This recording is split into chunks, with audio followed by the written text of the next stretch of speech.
Picture this scene. A weathered wooden table groans under the weight of overflowing treasure chests, their contents spilling across rough planks in glittering cascades of gold coins, silver pieces of 8, and precious gems that catch the flickering light of oil lamps. Around this table, a motley crew of pirates divides their latest haul, each man carefully counting his share while keeping one eye on his cutlass and the other on his fellow buccaneers. This is the image that Hollywood has burned into our collective consciousness. Pirates as impossibly wealthy rogues who strike it rich with every raid. But here's the question that might shatter your romanticized notions of pirate wealth. Have you ever wondered how much a pirate actually earned? Was piracy truly the get-rich-quick scheme of the Caribbean? Or were these seafaring criminals just as likely to end up with empty pockets as overflowing treasure chests? The truth about pirate economics is far more complex and fascinating than any Hollywood movie has ever portrayed. Today, we were diving deep into the murky waters of pirate finance to answer a deceptively simple question. What was a pirate's share really worth? This isn't just a story about gold and silver. It's about risk and reward, democracy and desperation, and the brutal mathematics of survival on the high seas. We'll explore how pirates divided their plunder, examine real historical cases of pirate raids and their profits, and compare these earnings to the legitimate alternatives available to sailors of the era. The reality of pirate economics might surprise you. Unlike the steady wages of legitimate employment, piracy was the ultimate feast-famine profession. A successful raid could net more money than a common sailor would see in decades of honest work. But months might pass between profitable ventures, and many expeditions ended in complete failure or death. The old pirate saying "no prey, no pay" wasn't just clever wordplay. It was the fundamental economic principle that governed every aspect of pirate life. Understanding pirate compensation requires us to look beyond the romantic imagery of treasure chests and examine the surprisingly sophisticated systems that governed how plunder was divided. These weren't random free-for-alls where the strongest took the most. Instead, pirate crews operated under detailed codes and articles that specified exactly how wealth would be distributed, what compensation injured crew members would receive, and how different ranks and roles would be rewarded. The democratic nature of most pirate operations might seem paradoxical given their criminal status, but it reflected practical necessities of maritime cooperation. A crew that felt unfairly treated would quickly become a mutinous crew. And mutinous crews rarely survived long enough to spend their ill-gotten gains.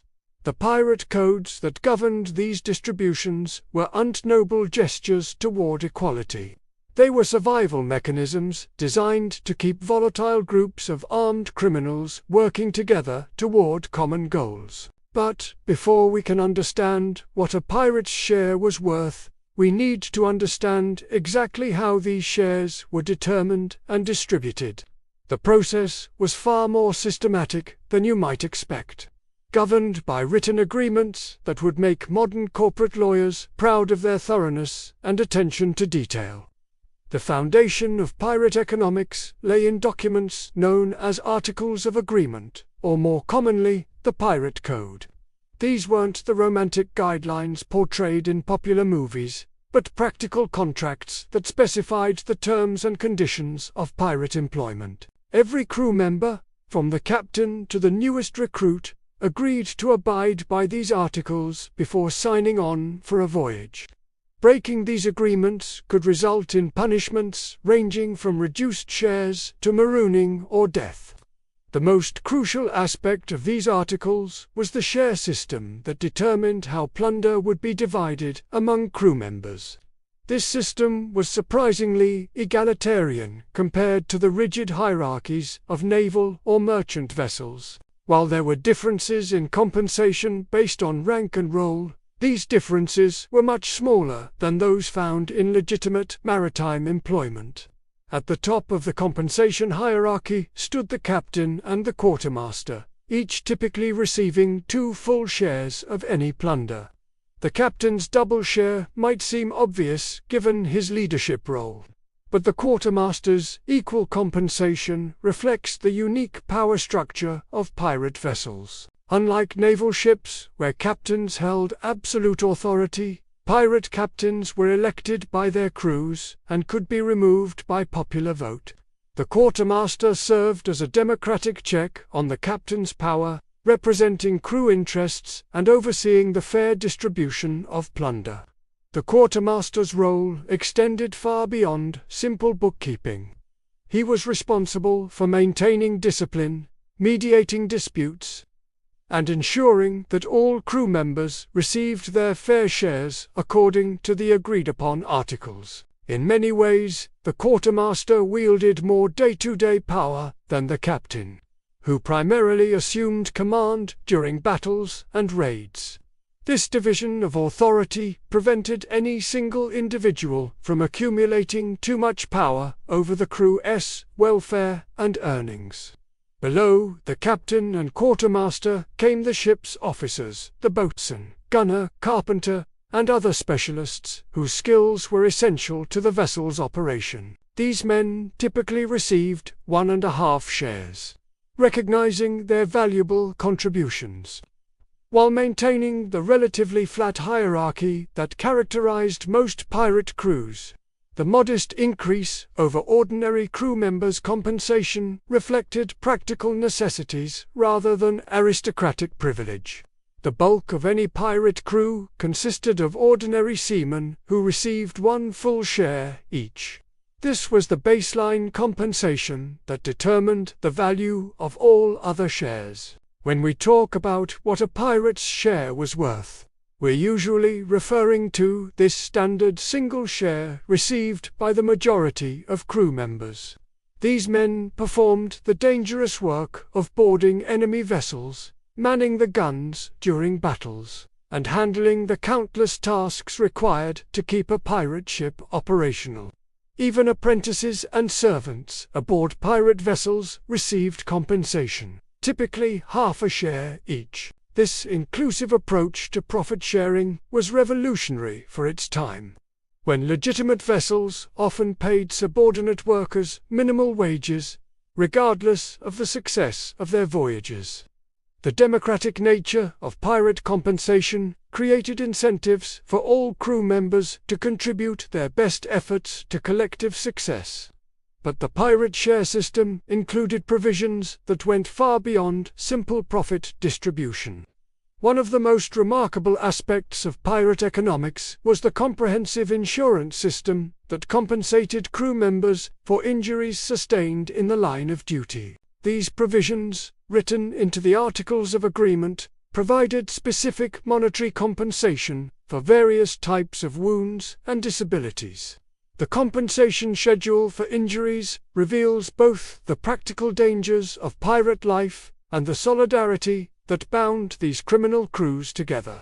Loss of a leg typically merited 600 pieces of 8 in compensation, a substantial sum that could support a disabled man for years. Loss of an arm brought 500 pieces of 8, while the loss of an eye or finger earned 100 pieces of 8 each. These were uncharitable gestures, but practical recognitions that crew members who sacrificed their physical well-being for collective profit deserved ongoing support. The injury compensation system served multiple purposes beyond humanitarian concern for wounded comrades. It provided incentives for crew members to take necessary risks during raids, knowing that they would be cared for, if injured, in service to the crew. It also helped maintain morale by demonstrating that the crew valued each member's contribution and would not abandon anyone who suffered in pursuit of collective gain. Some pirate articles included even more detailed provisions for various types of injuries and disabilities. Minor wounds might earn smaller compensations, while permanent disabilities that prevented a man from continuing his pirate career could result in larger settlements or ongoing support. These provisions were often negotiated before voyages began, with crew members voting on the specific terms that would govern their shared risks and rewards.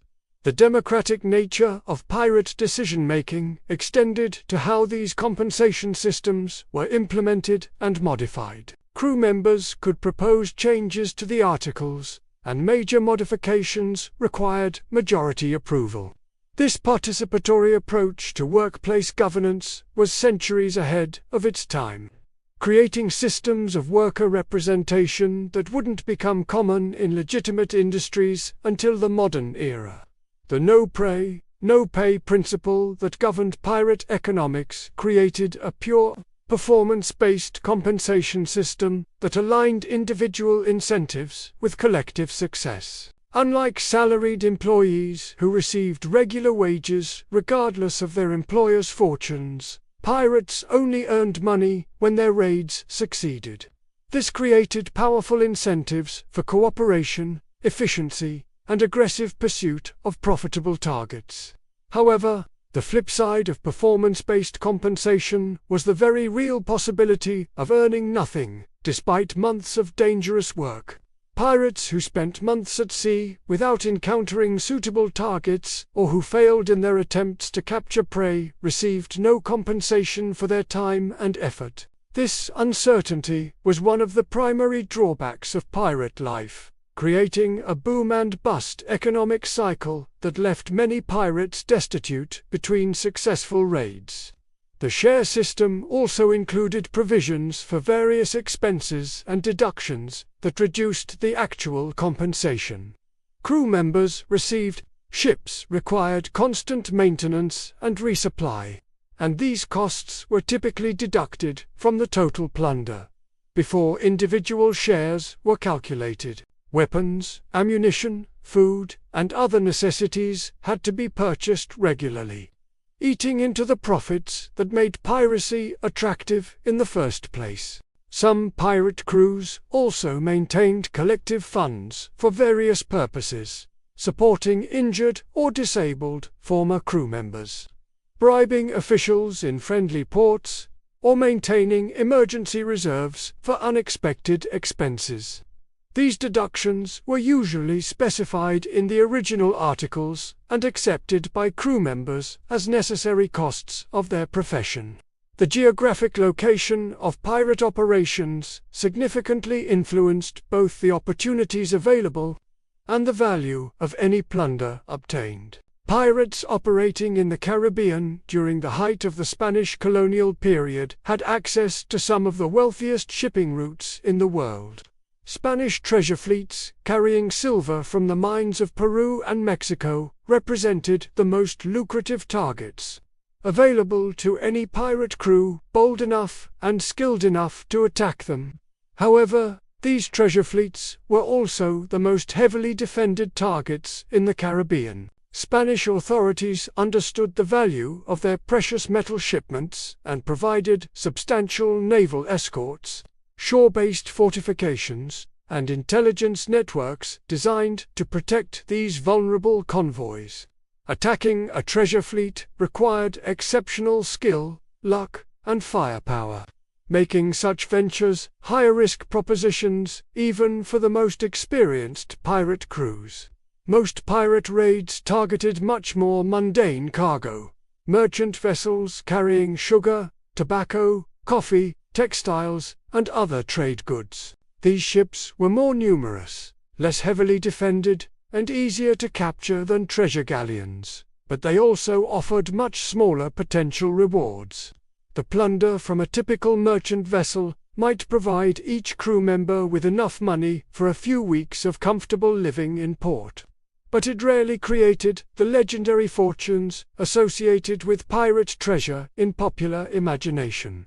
Now that we understand how pirates divided their plunder, we can examine what these shares were actually worth by looking at specific historical examples of pirate raids and their documented profits. the variation in potential earnings was enormous, ranging from complete failure to fortunes that exceeded anything available through legitimate maritime employment. Let us start with the typical pirate raid, an attack on a merchant vessel carrying everyday trade goods. Historical records from various Caribbean colonies provide glimpses into the economic reality of such ventures. A successful raid on a sugar-laden merchant ship might net the attacking pirate crew anywhere from 1,000 to 5,000 pieces of 8 in total plunder, depending on the size of the cargo and the current market prices for the goods seized. For a typical pirate crew of 60 to 80 men, this would translate into individual shares worth 12 to 80 pieces of 8 per person after the captain and quartermaster took their double shares and various expenses were deducted. To put this in perspective, a skilled craftsman in a Caribbean port might earn 2 to 4 pieces of 8 per month in legitimate employment. A successful merchant raid could therefore provide a pirate with the equivalent of several months' honest wages for a few hours of dangerous work. However, these seemingly attractive returns came with enormous caveats. Pirates might spend weeks or months at sea searching for suitable targets, without finding any profitable opportunities. Whether military patrols, changed shipping routes, and simple bad luck could leave even the most skilled pirate crews empty-handed despite significant investments of time and resources. The feast or famine nature of pirate economics meant that periods of relative prosperity were often followed by extended stretches of poverty and want. The true jackpot raids that created legendary pirate fortunes were extremely rare, but occasionally spectacular in their returns. One of the most famous examples involves the pirate captain Bartholomew Roberts, known as Black Bart, who captured the Portuguese ship Sagrada Familia off the coast of Brazil in 1719. This vessel was carrying a cargo of sugar, hides, and tobacco, but also contained a substantial quantity of gold, dust, and coins being transported by passengers and merchants. The total value of the plunder from this single raid was estimated at approximately 90,000 pieces of 8, an absolutely enormous sum for the period. After the usual deductions for ship maintenance and supplies, Roberts' crew, of roughly 180 men each, received shares worth approximately 500 pieces of 8. This was more money than most legitimate sailors would earn in 20 years of honest employment, earned in a single afternoon of violence and theft. But perhaps the most spectacular example of pirate prosperity came from Roberts' capture of the Portuguese treasure ship Sagrada Familia in 1722. This vessel was carrying over 40,000 gold moidores and numerous chests of precious stones and jewelry, representing a total value that contemporary sources estimated at over 200,000 pieces of 8. When divided among Roberts' crew, each ordinary seaman received a share worth approximately 1,000 pieces of 8. Equivalent to roughly 40 years' wages for a common sailor. These extraordinary windfalls were the foundation of pirate legends, but they were also exceptionally rare. Most historians estimate that fewer than 1 in 50 pirate raids resulted in such spectacular returns. The vast majority of pirate attacks yielded much more modest profits, and many expeditions ended in complete failure, injury, or death without any compensation whatsoever. The legendary raid on Panama City by Henry Morgan in 1671 provides another example of how exceptional circumstances could create enormous pirate fortunes. Morgan assembled a fleet of over 30 vessels carrying nearly 2,000 pirates for this ambitious assault on one of Spain's most important colonial cities. The raid succeeded beyond anyone's expectations, netting plunder that contemporary sources valued at over 750,000 pieces of 8. However, the division of this enormous treasure created significant controversy and resentment among Morgan's followers. After deducting expenses for the expedition, and Morgan's own substantial share as commander, the individual pirates received much less than they had expected.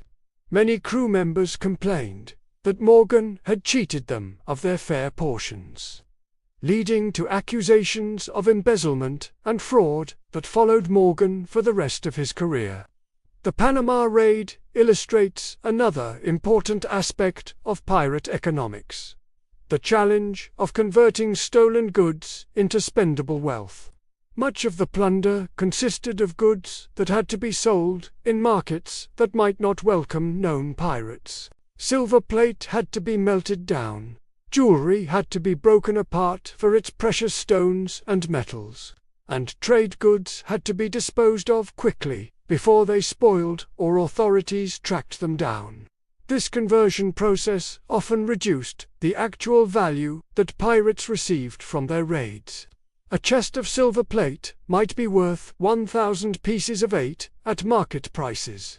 But pirates selling stolen goods to fences and corrupt merchants might receive only 400 to 600 pieces of 8 for the same items. The illegal nature of pirate wealth creation built in inefficiencies that reduced the actual returns from successful raids. The geographic location where pirates attempted to sell their plunder also significantly affected their actual earnings. Friendly ports like Tortuga, Port Royal, or Madagascar offered relatively safe havens where pirates could dispose of stolen goods. But even these locations charged substantial premiums for their services. Corrupt officials, fence operations, and legitimate merchants who were willing to deal with pirates all demanded significant cuts of any transaction. Pirates operating in more hostile waters faced even greater challenges in converting their plunder into usable wealth. Entering ports where authorities might arrest them on sight limited their options for disposing of stolen goods, often forcing them to accept lower prices from the limited number of buyers willing to deal with them. Some pirates found themselves wealthy on paper but practically penniless, because they could unsafely access markets where their stolen goods could be sold. The seasonal nature of Caribbean shipping also affected pirate earning potential. The Spanish treasure fleets operated on predictable annual schedules, creating periods of high opportunity followed by months when the most valuable targets were simply unavailable. Pirates had to time their operations carefully to intercept these fleets, and crews that missed the optimal windows might find themselves facing months of reduced opportunities. Weather patterns added another layer of complexity to pirate economics. Hurricane season made sailing dangerous and reduced the number of merchant vessels willing to risk Caribbean waters. Pirates who found themselves caught in hostile ports during storm season might be forced to remain inactive for months, consuming their accumulated wealth while waiting for conditions to improve. The evolution of colonial defenses also affected pirate earning potential over time. Early in the golden age of piracy, many merchant vessels sailed with minimal protection, making them easy targets for even small pirate crews. However, as pirate attacks became more common and costly, merchants and colonial authorities invested heavily in defensive measures that made successful raids more difficult and dangerous.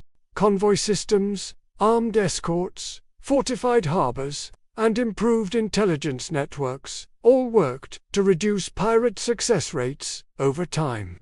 Pirates found themselves facing increasingly sophisticated opposition that required larger crews, better weapons, and more complex tactics to overcome. These escalating requirements increased the costs of pirate operations, while potentially reducing the success rates of individual raids. The legal environment also evolved in ways that made piracy less profitable and more dangerous. Early colonial authorities sometimes looked the other way when pirates attacked Spanish vessels, seeing them as unofficial allies against a common enemy. However, as international relations stabilized and trade agreements became more important, colonial governments became less tolerant of pirate activities that threatened legitimate commerce. Increased enforcement efforts meant that pirates faced greater risks of capture and execution, while also making it more difficult to find safe harbors where they could rest, resupply, and dispose of stolen goods. The risk-reward calculation that made piracy attractive began to shift as the risks increased while the potential rewards became more difficult to realize. To truly understand whether pirate shares represented attractive compensation, we need to compare them with the legitimate alternatives available to sailors of the period. This comparison reveals why so many men were willing to risk their lives and freedom for the uncertain rewards of piracy, despite the obvious dangers and moral compromises involved. The legitimate maritime employment options available to most sailors in the late 17th and early 18th centuries were notoriously poor. Merchant vessels offered wages of approximately 25 to 40 shillings per month for ordinary seamen, roughly equivalent to 6 to 10 pieces of 8 monthly. These wages were often paid irregularly, and merchants were notorious for finding excuses to reduce or withhold pay from their crews. Working conditions aboard merchant vessels were frequently appalling. Overcrowded sleeping quarters, inadequate food, harsh discipline, and dangerous working conditions were standard features of legitimate maritime employment. Captains and officers often treated crew members as expendable resources, showing little concern for their welfare or safety.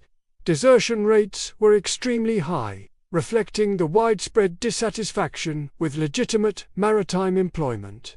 Naval service offered even worse compensation and conditions. Royal Navy sailors received approximately 19 shillings per month when they were paid at all, and payment delays of 6 months to 2 years were common. Naval discipline was notoriously brutal, with flogging, keel-hauling, and other severe punishments used to maintain order among increasingly resentful crews. The press gang system used by many navies to obtain crew members meant that many naval sailors were essentially enslaved, forced into service against their will, and prevented from leaving, even when their official terms of service expired. The combination of poor pay, brutal conditions, and forced service made naval employment one of the least attractive occupations available to working-class men of the period. Given these alternatives, the appeal of piracy becomes much more understandable. Even a modest pirate share, worth 50 pieces of 8, represented more money than a legitimate sailor might earn in an entire year of honest employment. The democratic governance of most pirate crews offered greater personal freedom and dignity than the authoritarian hierarchies of merchant or naval vessels. The potential for exceptional rewards also made piracy attractive to men, with few other opportunities for social mobility. A successful pirate might accumulate enough wealth in a few years to purchase land, establish a business, or secure a comfortable retirement, possibilities that were virtually non-existent for legitimate sailors who rarely earned enough to support themselves, let alone accumulate significant savings. However, these potential rewards came with correspondingly higher risks that must be factored into any honest assessment of pirate economics. The mortality rate among pirates was extremely high, with most careers ending in death within 2 to 4 years. Combat casualties, disease, accidents, and executions claimed the lives of the majority of men who chose piracy as a profession. The legal risks were equally severe. Pirates who were captured faced almost certain execution by hanging, often preceded by extended imprisonment in horrific conditions. Colonial authorities made examples of captured pirates to discourage others from following their example, staging public executions that drew enormous crowds and maximum publicity. Even pirates who survived their active careers faced ongoing risks and limitations. Their criminal records made it difficult to transition to legitimate employment or to settle in respectable communities. Many successful pirates found themselves trapped in cycles of crime because their reputations prevented them from accessing legal alternatives. The social costs of piracy were also significant. Most pirates were cut off from their families and communities, living as outcasts who could never safely return home. The bonds formed within pirate crews provided some compensation for these losses, but they couldn't fully replace the stability and continuity of legitimate social relationships. The psychological toll of pirate life was another hidden cost that affected many practitioners. The constant violence, moral compromises, and uncertainty created stress and trauma that manifested in various ways. Contemporary accounts describe many pirates as men who lived for immediate pleasure, because they could psychologically cope with planning for futures they might not survive to see. Alcohol abuse was endemic among pirate communities, serving both as recreation and as a coping mechanism for the stresses of their chosen profession. The notorious pirate saying, "Work hard, play hard," reflected a lifestyle that alternated between periods of intense danger and equally intense debauchery, with little middle ground for normal human relationships or activities. The feast or famine economics of piracy created additional psychological pressures. Men who might possess substantial wealth one month could find themselves destitute the next, creating cycles of boom and bust that prevented the accumulation of long-term security. This uncertainty made it difficult to plan for the future or to invest in relationships and activities that required sustained commitment.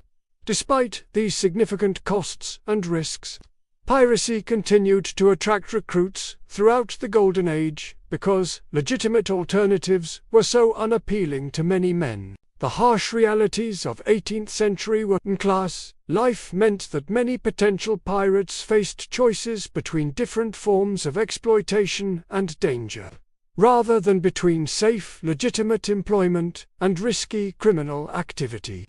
The democratic ideals embodied in pirate articles and share systems also appealed to men who had experienced the arbitrary authority and exploitation common in legitimate maritime employment. Pirate crews offered unprecedented opportunities for ordinary sailors to participate in decision-making, to receive fair shares of profits, and to hold their leaders accountable for their actions. These democratic practices were centuries ahead of their time in terms of workplace governance and worker rights. While pirate crews were certainly not utopian communities, they offered forms of economic and political participation that would not become available to most workers until the modern era of labor unions and democratic political movements. The skills and experience gained through piracy also provided some compensation for its risks and moral costs. Pirates became expert sailors, navigators, and fighters who possessed valuable capabilities that could sometimes be converted into legitimate opportunities. Some former pirates became successful merchants, naval officers, or colonial officials who parlayed their maritime expertise into respectable careers. The international nature of pirate operations also exposed crew members to diverse cultures, languages, and business practices that broadened their perspectives and capabilities. Many pirates became cosmopolitan figures who could operate effectively in multiple cultural contexts, skills that were increasingly valuable in the expanding Atlantic world economy. However, the criminal nature of their experience also limited how former pirates could utilize these capabilities. The The same skills that made someone an effective pirate might also make them suspect in legitimate employment, creating barriers that were difficult to overcome even for those who wanted to transition to legal activities. The geographic mobility required by piracy also created both opportunities and limitations for its practitioners. Pirates became familiar with numerous ports, islands, and coastal regions throughout the Caribbean and Atlantic world, developing knowledge that could be valuable for legitimate maritime commerce. However, their criminal reputations often made them unwelcome in the same locations where they had gained their expertise. Some pirates attempted to overcome these limitations by relocating to distant regions where their reputations were unknown. The island of Madagascar became a popular retirement destination for successful pirates who wanted to escape their criminal pasts, offering isolation from European authorities and opportunities to start fresh in new cultural contexts. The racial and ethnic diversity of many pirate crews also created unique social environments that were unusual for their time period. Pirate crews often included men of various European, African, and indigenous American backgrounds, working together as equals in ways that were rare in legitimate society. This diversity could provide valuable cultural education and networking opportunities that extended beyond immediate pirate activities.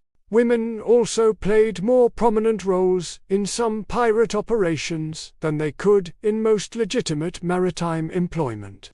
While female pirates, like Anne, Bonny, and Mary Read, were exceptional rather than typical. Their stories illustrate that piracy sometimes offered opportunities for individuals who were excluded from conventional society for various reasons. The entrepreneurial aspects of piracy also appealed to men with business ambitions, who lacked the capital or connections required for legitimate commerce. Pirate crews functioned as small businesses that provided opportunities for ordinary sailors to participate in profit-sharing arrangements that were unavailable in conventional employment. Some pirates parlayed their criminal success into legitimate business ventures, using their accumulated wealth to establish trading operations, plantations, or other enterprises. Henry Morgan's transition from pirate captain to colonial governor illustrates how exceptional individuals could sometimes leverage their pirate careers into positions of respectability and power. However, these success stories were exceptional rather than typical outcomes. The vast majority of pirates died poor, and many of those who survived their active careers found themselves unable to escape the limitations imposed by their criminal backgrounds. The romantic image of the successful pirate retiring to a life of luxury was a fantasy that few practitioners actually achieved. The boom and bust cycles inherent in pirate economics also made it difficult for even successful pirates to accumulate lasting wealth. The irregular nature of pirate income, combined with the high-risk lifestyle that encouraged immediate consumption over long-term saving, meant that many pirates squandered their gains as quickly as they acquired them. Contemporary accounts describe pirates spending enormous sums during brief stays in friendly ports, purchasing expensive clothing, jewelry, and liquor while entertaining themselves lavishly. These spending sprees provided immediate gratification, but left many pirates financially vulnerable when their luck inevitably turned bad. The lack of legitimate investment opportunities available to known criminals also limited how pirates could preserve and grow their wealth. Banks, legitimate businesses, and property markets were largely closed to men with pirate reputations, forcing them to keep their wealth in forms that were vulnerable to theft, loss, or depreciation. Some pirates attempted to overcome these limitations by establishing relationships with corrupt officials, merchants, or financiers, who were willing to help launder their criminal proceeds in exchange for substantial fees. However, these arrangements were often unstable and exploitative, with the legitimate partners taking advantage of the pirates' vulnerable legal positions. The international nature of pirate operations also created currency and exchange rate complications that affected the real value of their earnings. Pirates accumulated wealth in various forms: Spanish pieces of 8, Portuguese moidores, English pounds, Dutch guilders, and numerous other currencies and commodities. Converting between these different forms of wealth often involved significant transaction costs and exchange rate risks. The isolated locations where pirates often operated also limited their access to markets where their wealth could be effectively utilized. A pirate who had accumulated substantial treasure might find himself on a remote island where there was literally nothing to purchase with his riches, creating situations where theoretical wealth provided little practical benefit. The seasonal and cyclical nature of pirate operations created additional challenges for financial planning and wealth accumulation. Pirates might earn substantial sums during successful periods but then face months of expenses and inactivity while searching for new opportunities or waiting for favorable conditions. These cash flow challenges were compounded by the need to maintain and provision pirate vessels, which required substantial ongoing investments, regardless of whether raids were successful. Ships needed constant repairs, crews needed food and supplies, and weapons needed replacement and maintenance, all costs that had to be met, even during unprofitable periods. The collective nature of most pirate operations also meant that individual wealth accumulation was limited by group dynamics and collective decision-making. Pirates who wanted to pursue conservative financial strategies or to withdraw from active raiding often found themselves pressured by crewmates who preferred more aggressive and immediate approaches to wealth acquisition. As we reach the end of our exploration into the true value of a pirate's share, it's worth reflecting on what these economic realities tell us about the choices people make when faced with limited options and uncertain futures. The world of piracy was neither the romantic adventure portrayed in popular fiction nor the simple criminal enterprise described by legal authorities, but rather a complex economic and social system that emerged from the particular conditions of the early Atlantic world. The appeal of piracy lay not just in its potential for exceptional rewards, but also in the alternatives it offered to the exploitation and oppression that characterized most legitimate employment for working-class men of the period. When we understand the brutal conditions aboard merchant and naval vessels, the democratic governance and fair profit-sharing of pirate crews begins to seem less like criminal innovation and more like rational response to systemic injustice. The share system that governed pirate economics represented a form of workplace democracy that was centuries ahead of its time. The ideas of profit sharing, collective decision-making, disability insurance, and worker representation that were embedded in pirate articles would become common in legitimate industries, until the modern era of labor relations and social welfare systems.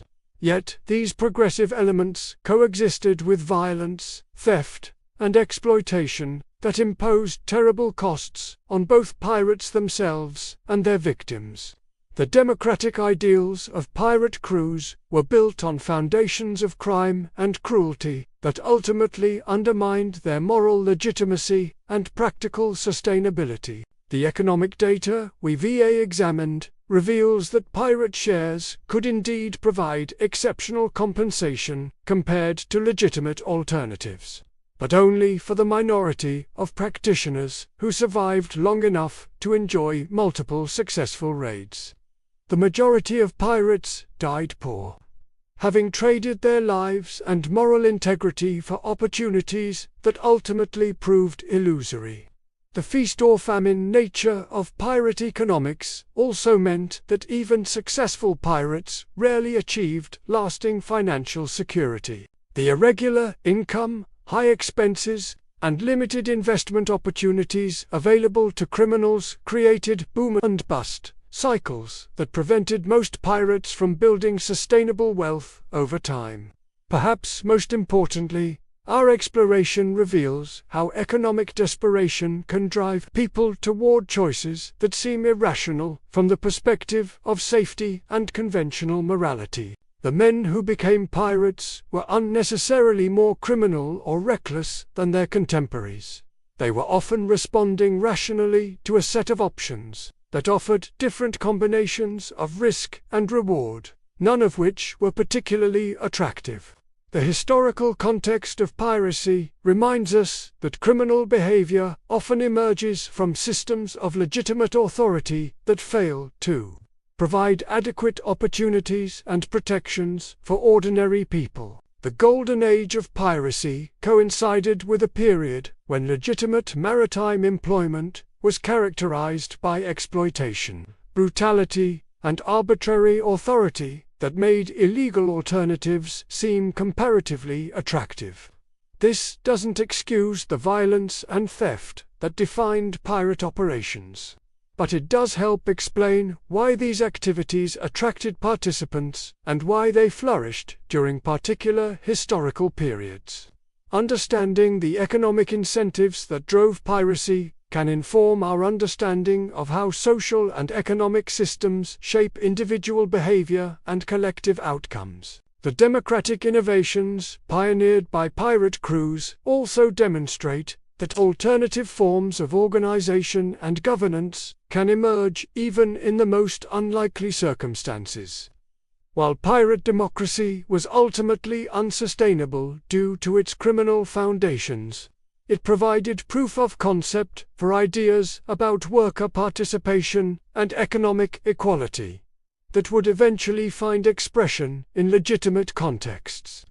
The technological and organizational innovations developed by pirates also had broader impacts on maritime culture and commerce. Pirates pioneered new forms of ship design, navigation techniques, and crew management that influenced legitimate maritime industries.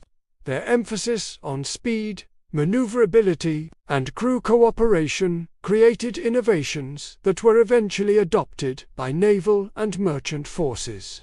The international networks and cultural exchanges fostered by pirate operations also contributed to the development of Atlantic world commerce and communication.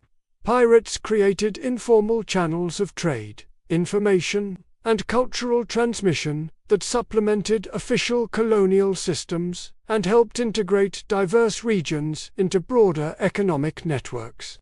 Even the criminal aspects of piracy had indirect economic effects that extended beyond immediate theft and violence. Pirate activities influenced insurance markets, shipping routes, naval policies, and colonial defense expenditures in ways that shaped the broader development of Atlantic commerce. The legendary aspects of pirate wealth that we've examined also reveal important truths about human psychology and cultural values. The enduring appeal of pirate stories reflects our fascination with alternative forms of success and our desire for economic systems that seem more fair and democratic than those we actually experience.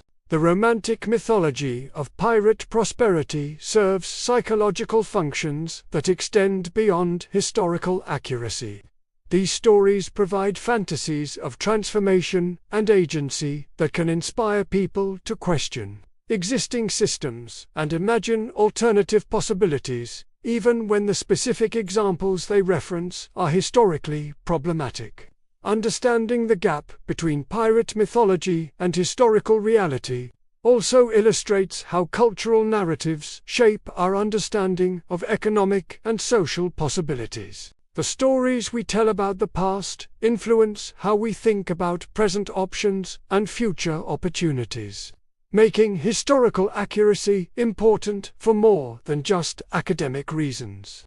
The persistence of pirate mythology in popular culture, despite its historical inaccuracies, demonstrates the power of narratives that address fundamental human needs and desires.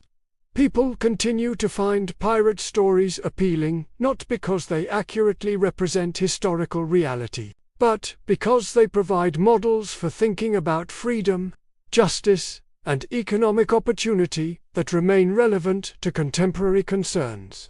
The entrepreneurial aspects of piracy also speak to enduring human desires for economic independence and self-determination.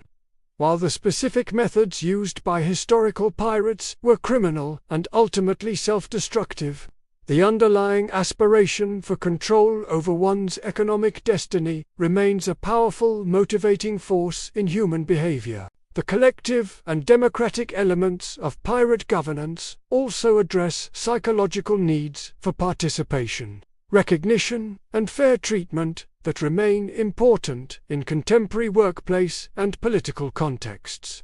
The appeal of pirate democracy reflects ongoing tensions between individual autonomy and collective welfare that characterize most human societies. As we conclude our examination of pirate share values, it's worth asking what lessons these historical experiences might offer for understanding contemporary economic challenges and opportunities. While we certainly shouldn't romanticize the violence and criminality that characterized historical piracy, we can learn from both the successes and failures of these alternative economic arrangements. The democratic innovations pioneered by pirates demonstrate that alternative forms of workplace organization and profit sharing are possible even under difficult circumstances. These historical precedents can inform contemporary discussions about worker participation, income inequality, and corporate governance by showing that different arrangements have been successfully implemented in the past. The international and multicultural nature of many pirate crews also provides historical examples of diverse groups working together effectively toward common goals. While these collaborations were built on criminal foundations, they demonstrate that cultural and racial barriers to cooperation can be overcome when people have sufficient incentives to work together. The technological and organizational innovations developed by pirates illustrate how competitive pressures and resource constraints can drive creative problem-solving and institutional innovation. Pirates faced unique challenges that required creative solutions, and their responses often involved techniques and approaches that proved valuable in broader contexts. The ultimate failure of piracy as a sustainable economic system also provides important lessons about the limitations of approaches that rely on exploitation and violence. While pirates achieved short-term successes through criminal methods, their activities ultimately proved self-defeating because they undermined the broader systems of trade and cooperation on which their own success depended. The boom and bust economic cycles that characterized piracy also illustrate the dangers of economic strategies that depend on irregular and unpredictable income sources. The inability of most pirates to build lasting wealth demonstrates the importance of steady income and prudent financial management for achieving long-term economic security. The social and psychological costs of pirate life remind us that economic success cannot be separated from broader questions of community, relationships, and moral integrity. The isolation and criminality that defined pirate existence extracted psychological tolls that ultimately undermined the value of whatever financial gains individual pirates might have achieved. In answer to our original question, how much was a pirate's share really worth? The historical evidence reveals a complex picture that defies simple answers. In purely monetary terms, successful pirate shares could indeed provide exceptional compensation that far exceeded anything available through legitimate employment. A single successful raid might net an ordinary pirate more money than he could earn through decades of honest work. However, when we factor in the enormous risks, the irregular nature of pirate income, the high mortality rates, and the social and psychological costs of criminal life, the true value of a pirate's share becomes much more ambiguous. Most pirates died poor, despite occasional windfalls, having traded their lives and freedom for opportunities that ultimately proved illusory. The democratic innovations and profit-sharing systems pioneered by pirate crews represented genuine advances in workplace governance that were centuries ahead of their time. These systems provided models for economic cooperation and worker participation that would eventually find expression in legitimate contexts, demonstrating that alternative approaches to organizing work and distributing rewards were both possible and effective.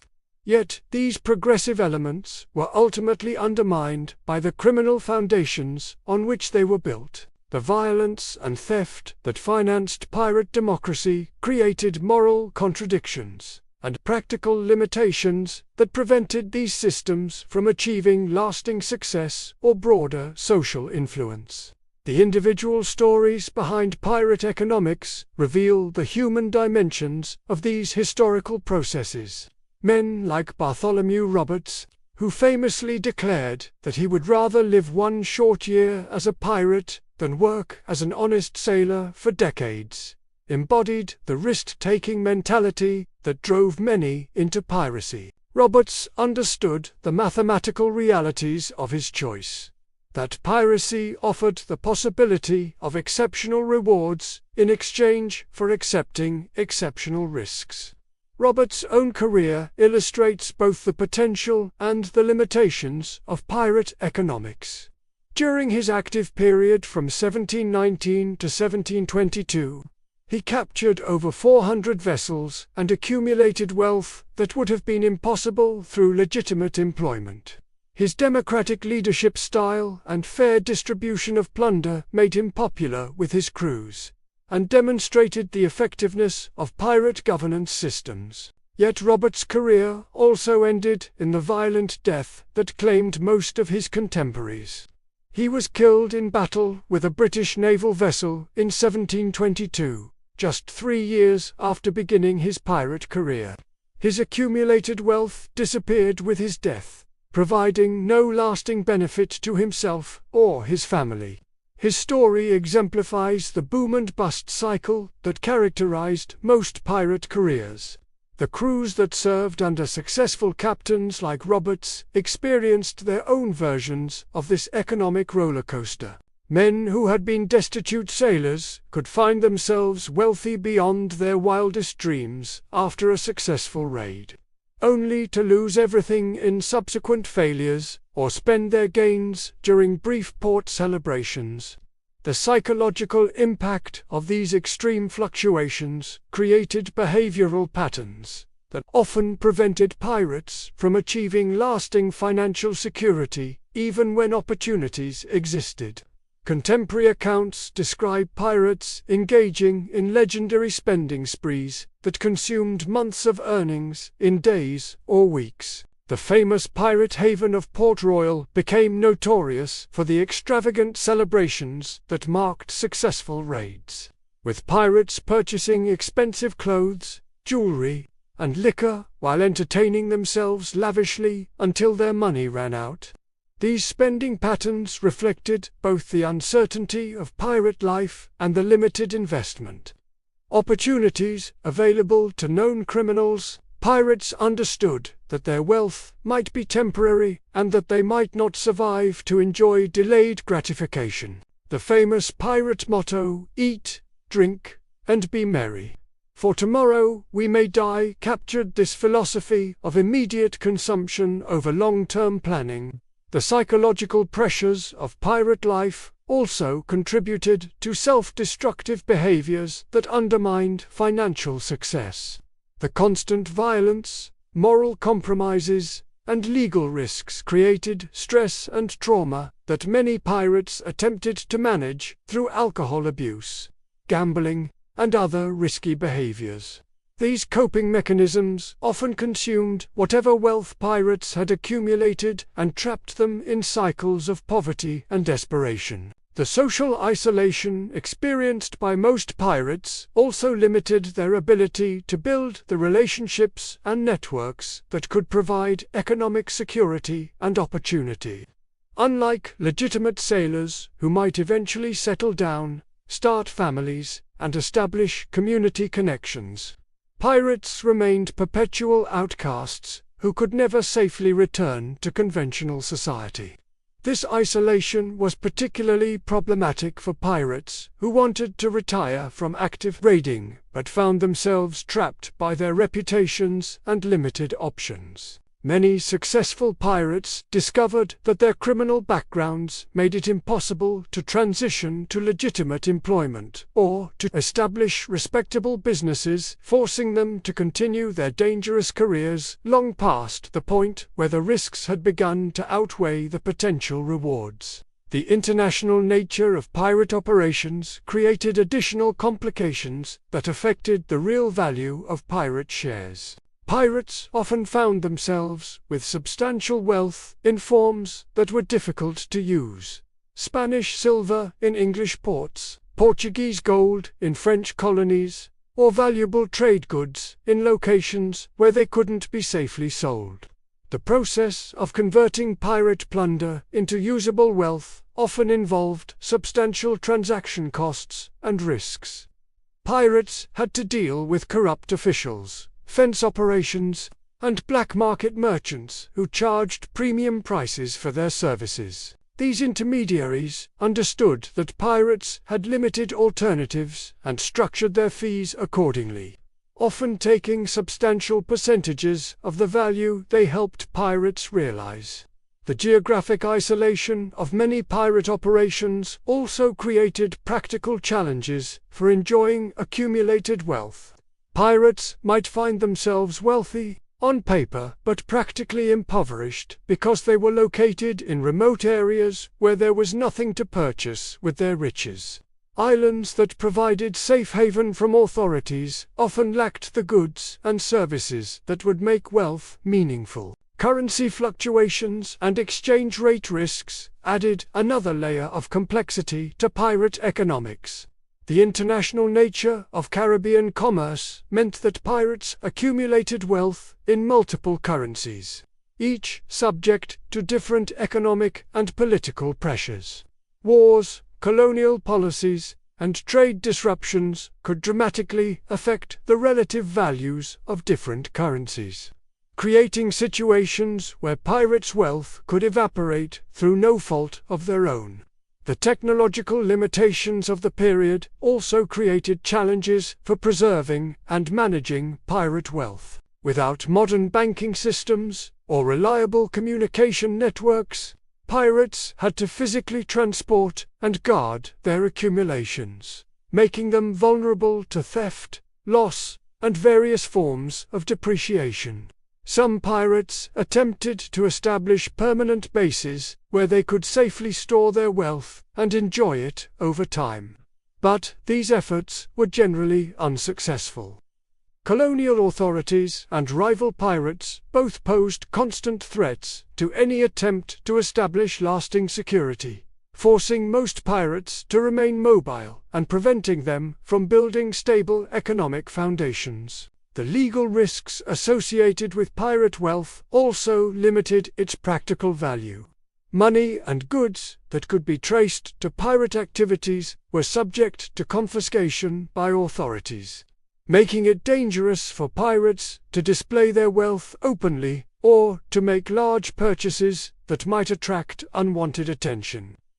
These legal complications were particularly problematic for pirates who wanted to use their accumulated wealth to transition to legitimate activities. Starting a business or purchasing property required official transactions that could expose pirates to legal scrutiny and potential prosecution.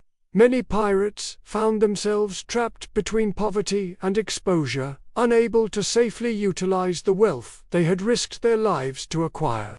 The family relationships of most pirates were also casualties of their chosen profession, creating additional costs that affected the ultimate value of pirate shares. Pirates were typically cut off from their families and communities, unable to share their success or provide support to loved ones. The wealth they accumulated often provided no benefit to wives, children, or parents who might have been the primary motivation for seeking financial improvement in the first place. Some pirates attempted to maintain family connections by sending money home through intermediaries, but these arrangements were often unreliable and expensive. The criminal nature of pirate wealth made it difficult to establish legitimate channels for supporting family members, and the irregular nature of pirate income made consistent support impossible even when channels existed. The educational and cultural limitations of most pirates also affected their ability to manage and preserve wealth effectively. Many pirates lacked the literacy, numeracy, and business skills required for sophisticated financial management, making them vulnerable to exploitation by more educated partners and advisors. These limitations were particularly problematic for pirates, who accumulated substantial wealth but lacked the knowledge and connections required to invest it wisely. Stories abound of successful pirates who lost their fortunes to fraudulent investment schemes, exploitative business partners, or simple mismanagement of their affairs. The competitive nature of pirate operations also created internal pressures that limited individual wealth accumulation. Pirates who appeared to be hoarding wealth or avoiding their fair share of risks often faced resentment and suspicion from crewmates, creating social pressures to participate in dangerous activities and to share the proceeds widely. These group dynamics were essential for maintaining crew cohesion and effectiveness, but they also prevented individual pirates from pursuing conservative financial strategies that might have provided greater long-term security. The collective nature of pirate enterprises required ongoing participation in higher-risk activities that eventually claimed most practitioners regardless of their accumulated wealth. The technological and tactical evolution of anti-pirate measures also meant that pirate operations became increasingly dangerous and expensive over time. Colonial authorities and merchant interests invested heavily in convoy systems, armed escorts, and intelligence networks that made successful raids more difficult and costly to execute. Pirates found themselves facing increasingly sophisticated opposition that required larger crews, better weapons, and more complex tactics to overcome.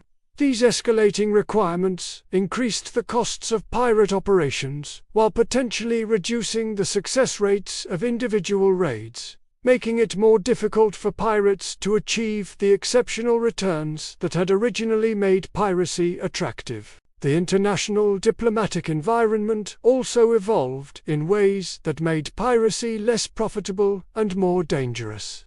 Early in the golden age of piracy, some colonial authorities had been willing to tolerate or even encourage pirate activities that targeted enemy nations. However, as trade relationships became more important and international law became more sophisticated, governments became less willing to provide safe harbor for pirate operations. This changing political environment meant that pirates faced reduced access to friendly ports where they could rest, resupply, and dispose of stolen goods. The increasing cooperation between colonial authorities also made it more difficult for pirates to escape justice by moving between different jurisdictions. The evolution of maritime technology also affected pirate success rates and costs. Improvements in ship design, navigation equipment, and weaponry changed the tactical balance between pirates and their targets in ways that generally favored legitimate vessels. Pirates found themselves needing to invest more heavily in equipment and training to maintain their competitive advantages. These technological pressures created additional financial burdens that reduced the net returns from pirate activities. Pirates who wanted to remain competitive had to continually upgrade their vessels, weapons, and navigation equipment, consuming resources that might otherwise have contributed to personal wealth accumulation. The seasonal and cyclical nature of Caribbean commerce also created cash flow challenges that affected the practical value of pirate shares. The Spanish treasure fleets operated on predictable annual schedules, creating periods of high opportunity followed by months when the most valuable targets were unavailable. Pirates had to manage their finances carefully to survive the lean periods between major opportunities, but the feast or famine nature of their income made such planning extremely difficult.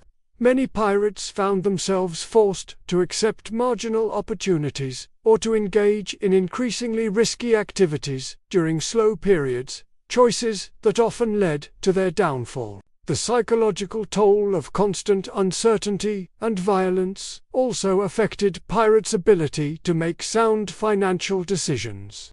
The stress and trauma associated with pirate life often led to impulsive behavior and poor judgment that undermined whatever financial gains individual pirates might have achieved. Contemporary accounts describe many pirates as men who lived entirely in the present, unable to plan for futures they might not survive to see. This psychological adaptation to extreme uncertainty served important survival functions, but it also prevented most pirates from developing the long-term thinking required for successful wealth accumulation. The moral and ethical dimensions of pirate wealth also created psychological costs that affected its ultimate value. Many pirates struggled with guilt and anxiety related to the violence and theft that financed their lifestyles, leading to internal conflicts that undermined their ability to enjoy their gains. Some pirates attempted to resolve these conflicts through religious conversion or charitable activities, but these efforts were often unsuccessful given the ongoing nature of their criminal activities. The contradiction between criminal behavior and moral conscience created psychological burdens that money could not relieve. The cultural and social stigma associated with piracy also limited the satisfaction and security that wealth could provide. Pirates remained outcasts and criminals regardless of their financial success, unable to achieve the social recognition and respectability that often accompanied legitimate wealth. This social isolation was particularly painful for pirates who had achieved substantial financial success but found themselves unable to enjoy it in conventional ways. The inability to display wealth openly, to participate in respectable society, or to pass legitimate inheritances to family members, limited the psychological and social benefits that typically accompanied financial achievement. The religious and philosophical beliefs of many pirates also created conflicts about the meaning and value of their accumulated wealth. Men who had been raised in Christian societies often struggled with the contradiction between their criminal behavior and their moral beliefs, creating internal tensions that money could not resolve. Some pirates attempted to rationalize their activities by viewing themselves as rebels against unjust authority or as informal agents of divine justice against Spanish colonial oppression. However, these justifications were often insufficient to fully resolve the moral conflicts created by lives of violence and theft. The temporary nature of most pirate careers also meant that the wealth accumulated during active periods had to sustain individuals for whatever remained of their lives. Pirates who survived their active careers often faced decades of retirement with limited income and few legitimate opportunities for employment. The life expectancy of retired pirates was generally quite good compared to their active colleagues.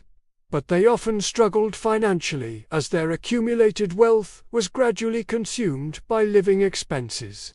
The lack of pension systems or ongoing income sources meant that even successful pirates could face poverty in their later years. The inflation and economic changes that occurred during the late colonial period also affected the real value of pirate accumulations over time. Money that seemed substantial when initially earned might lose much of its purchasing power as colonial economies developed and price levels changed. Pirates who had buried or hidden their wealth also faced the risk that economic changes would make their accumulations worthless by the time they could safely retrieve them. Currency devaluations, changes in trade patterns, and shifts in economic centers could all dramatically affect the real value of pirate savings. The geographic dispersion of pirate wealth also created inheritance and estate planning challenges that limited its ultimate value to individuals and families.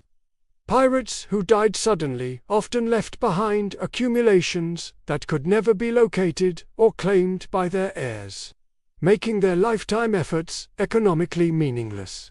The secretive nature of pirate financial arrangements also meant that wealth often died with its accumulator, providing no benefit to family members or other potential beneficiaries. This was particularly tragic, given that family support was often a primary motivation for entering piracy in the first place. As our comprehensive examination of pirate share values draws to a close, we can now provide a nuanced answer to the question of what these shares were truly worth. In purely monetary terms, successful pirate shares could indeed provide exceptional compensation that far exceeded legitimate alternatives available to working-class men of the period. A single major raid might yield returns equivalent to decades of honest maritime employment, and the most successful pirates could accumulate wealth that would have been completely impossible through conventional means. The democratic profit-sharing systems used by most pirate crews also ensured that these exceptional returns were distributed more equitably than the profits of legitimate enterprises. However, when we consider the full context of pirate economics, the enormous risks, irregular income, high mortality rates, social costs, and psychological burdens, the true value of pirate shares becomes much more questionable. The vast majority of pirates died poor, despite occasional windfalls, having traded their lives, freedom, and moral integrity for opportunities that ultimately proved illusory. The exceptional cases of pirate prosperity that created lasting legends were exactly that. Exceptions that proved the rule rather than typical outcomes. For every Henry Morgan who successfully transitioned from piracy to respectability, there were hundreds of unnamed pirates who died violently and poor, their brief careers providing neither lasting wealth nor personal satisfaction. Perhaps most importantly, our exploration reveals that the question of what a pirate's share was worth cannot be answered purely in economic terms.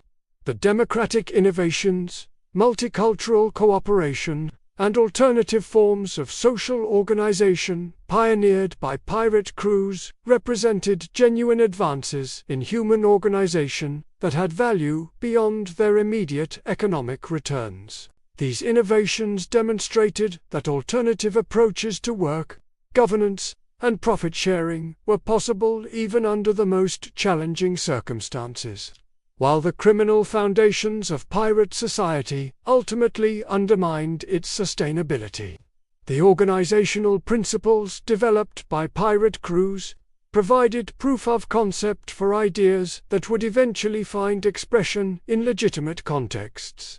The enduring fascination with pirate wealth and pirate democracy also reveals important truths about human aspirations and social possibilities. The stories we tell about pirate prosperity reflect ongoing desires for economic opportunity, workplace democracy, and social justice that remain relevant to contemporary challenges. In this sense, the true value of a pirate's share extends far beyond whatever monetary compensation individual pirates might have received. The historical experience of piracy provides insights into human nature, social organization, and economic possibility that continue to inform our understanding of how societies can be organized and how work can be structured to serve human needs and aspirations. The democratic ideals and profit-sharing innovations pioneered by pirates were genuine contributions to human social development, even though they emerged from morally problematic contexts. Understanding these contributions can help us think more creatively about contemporary challenges related to income inequality, workplace governance, and social cooperation. The ultimate lesson of pirate economics may be that the pursuit of exceptional financial returns through risky and morally questionable means is usually self-defeating. While individual pirates occasionally achieved spectacular success, the system as a whole was unsustainable because it depended on exploitation and violence that ultimately undermined the broader economic networks on which pirate prosperity depended. This lesson remains relevant to contemporary discussions about economic inequality, entrepreneurship, and social responsibility. The pirate experience demonstrates both the human desire for economic opportunity and the importance of pursuing that opportunity through means that are compatible with long-term social stability and moral integrity. So, was a pirate's share worth it?